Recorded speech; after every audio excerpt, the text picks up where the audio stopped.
उनसे क्या लड़ेंगे जो खुद मरे हुए, खुद जातिवाद में, धर्मवाद में फंसे हुए हैं कि मुख्यमंत्री के साथ ही लड़ लेते हैं। मुख्यमंत्री को भी पता चल जाएगा कि भाई प्रशांत किशोर क्या चीज है। हमारा वादा है कि उस पैसे का सबसे पहले खर्च चौक चौराहे पे स्वच्छ पेयजल एवं शौचालय की व्यवस्था के लिए होगी।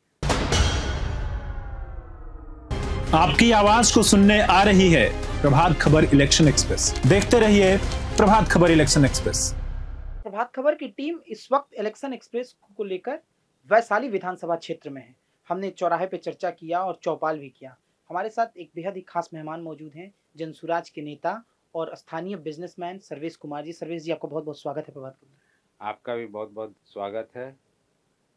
मैं इंजीनियर सर्वेश कुमार यहाँ से आपको वैशाली से दावेदारी दे रहा हूँ अपनी प्रत्याशी के रूप में। इससे पहले मैं जनसुराज में जिला महासचिव था, लेकिन उस पद को यहाँ पर हमको इलेक्शन में फाइट करना था, इसलिए मैंने उस पद को छोड़कर अपना पूरा डिवोशन, पूरा समय इस क्षेत्र पर दे रहा हूँ। जनता जानना चाहती है कि सर्वेश कुमार क्या ऐसा करेंगे वैशाली विधानसभा क्षेत्र में, क्या ऐसा वादा है, क्या ऐसा प्लान है आगे का फ्यूचर प्लान 5 इयर्स का, जिसपे जनता भरोसा कर सके। देखिए, बात समझने की है। हमारे जनसुराज के तरफ से 5 वादे किए गए हैं जो सबको मालूम है, सबको ज्ञात है। मेरे तरफ से अगर मेरी लोग ये भी पूछते हैं कि आप बनेंगे तो क्या करेंगे, तो मेरे तरफ से भी 5 वादे हैं। पहला वादा है कि अगर आप नालंदा विश्वविद्यालय बना सकते हैं, आर्यभट्ट विश्वविद्यालय मुख्यमंत्री जी बना सकते हैं अपने दक्षिण बिहार में, उसका डेवलपमेंट कर सकते हैं। वैशाली भी एक ऐतिहासिक धरती है, ये बुद्ध की धरती है, महावीर की धरती है। आप यहाँ पे वैसा क्यों नहीं कर सकते हैं? इसलिए हमारी सरकार आएगी। हमने अपने वादे में भी लिखा है कि मैं यहाँ पर तथागत विश्वविद्यालय की स्थापना करवाऊंगा, उसके लिए लड़ूंगा। दूसरी चीज, एक प्रतिनिधि को कुछ साल में फंड दिया जाता है, प्रोग्रेसिव फंड का, अकस्मात जहाँ जरूरत है, लेकिन उसका इस्तेमाल, यूटिलाइजेशन सही ढंग से नहीं कर पाते हैं। हमारा वादा है कि उस पैसे का सबसे पहले खर्च चौक चौराहे पे स्वच्छ पेयजल एवं शौचालय की व्यवस्था के लिए होगी, जिसका मात्र कॉस्टिंग आएगा 8 से 9 लाख रुपया। क्या हम वो नहीं कर सकते हैं? आपके बच्चे, आपके युवा, आपके गार्जियन जाते हैं चौक पे 10 रुपया का रोज एक पानी का बोतल खरीद के पीते हैं, क्या उनसे उनको बचाया नहीं जा सकता? ये हो गई। तीसरी बात कि हम, आप ये भी कह सकते हैं कि आप दूसरे दल की बात कर रहे हैं। स्वर्गीय रघुवंश बाबू को जानते होंगे। उन्होंने देखा कि बिहार में गरीबी है, यहाँ मजदूर है, तो उनके लिए एक नई व्यवस्था लाई थी, नरेगा। वो नरेगा के जनक थे। उनका कहना था कि 120 दिन की रोजगार की गारंटी हम यहाँ देंगे, लेकिन नरेगा के तहत जो लूट खसोट हो रही है वो तो दूसरी चीज है। मैं इस चीज के लिए, उनके सम्मान के लिए, मैं चाहूँगा कि वैशाली संग्रहालय परिसर के बाहर उनकी भी एक स्टैचू लगे जो सर्वसम्मानीय है उनकी कीर्ति के लिए।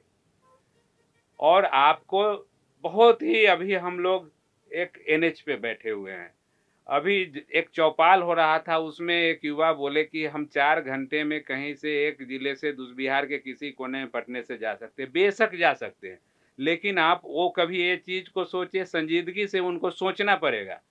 अंतरराज्य ये जो रास्ता है, नेशनल हाईवे जो रास्ता है, उसकी वो बात कर रहे थे। अगर सरकार की नीयत अच्छी होती, आप देखेंगे कि हर एक टेलों में एक ऐसा टोला है, हर एक गांव में, जहां पर सड़क की व्यवस्था नहीं है। हम 6 लेन 4 लेन को बना सकते हैं, दूसरे राज्य में जाने के लिए, आने के लिए, व्यापार, अपने राज्य में व्यापार करने के लिए दूसरे को बुला सकते हैं। क्या सरकार अपनी जनता के लिए अधिग्रहण करके 8 फीट 10 फीट का रास्ता नहीं बना सकती है? वह भी मेरे एजेंडे में है। इन सब के लिए मैं काम करूंगा। जब हम चौक चौराहों पर जा रहे थे तो जनता के बीच शराबबंदी एक बड़ा मुद्दा है जी। आपके नेता कई बार खुले मन से बोले हैं कि हमारी सरकार आई तो हम शराबबंदी को समाप्त कर देंगे। क्या इसका ग्राउंड पे आपको एक कमजोर कड़ी नहीं दिखाई पड़ती है कि इसका एक गलत इफेक्ट पड़ेगा पॉलिटिक्स में? देखिए, जो लोग समझ रहे हैं कि शराबबंदी एक क्यों खोलने की बात कर रहे हैं, जब भी किसी चीज को बिना प्लानिंग के एग्जीक्यूट किया जाता है तो उसका कुछ अभिशाप भी होता है। नीतीश बाबू ने इनिशियली तो सबको गांव-गांव में, आपको हर एक पंचायत में शराब की दुकान खोल के उन्होंने क्या किया कि सबको पीने की लत लगा दी। जब वो पीने के आदी हो गए तो उन्होंने देखा कि मेरा स्टेप गलत था, स्वयं में सोचे, आप बात को समझिए। तो उन्होंने शराबबंदी को लागू कर दी।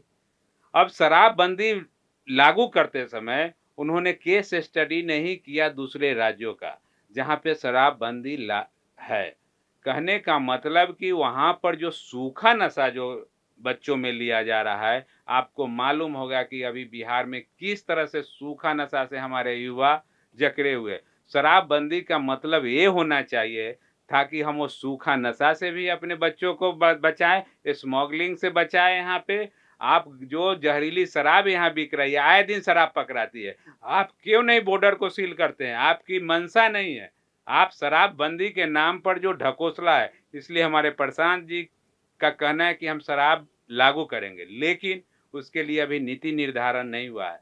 वो ब्लॉक लेवल पे ही सिर्फ लागू करेंगे या फिर जिला लेवल पे करेंगे, ताकि हमारे जो बच्चे जो गलत रास्ते में जा रहा है वो भी नहीं भटके, और जो बाहर से जो शराब आके कालाबाजारी होके यहाँ जो आ रहा है उसका रेवेन्यू का जो हमें लॉस हो रहा है वो भी नहीं हो रहा। उसका दो इम्पैक्ट होगा, और पॉजिटिव इम्पैक्ट होगा जब प्लानिंग के साथ एग्जीक्यूशन होगा उसका।